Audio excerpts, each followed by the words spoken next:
Now in this question, as you can see that there is no symmetry. In the positive waveform we are having output, but in the negative waveform we don't get output, right? So in this case base length is different. Okay, base length varies from 2 minus 0. So in this case base length is 2.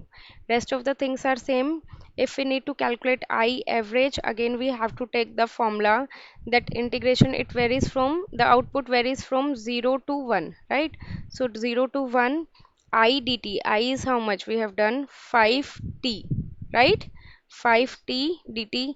In this case base length is how much? That is 2 minus 0. I told you in the previous case also, if there is a symmetry we have to take the one triangle. In this case base length is 1 minus 0. Formula is same. This one is the formula for the both the cases, but in this case there is no symmetry. Okay, for that particular cases we have to take base length for the complete cycle, that is 2 minus 0.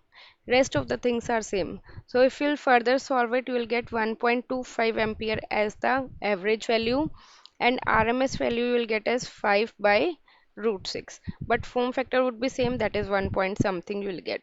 Okay.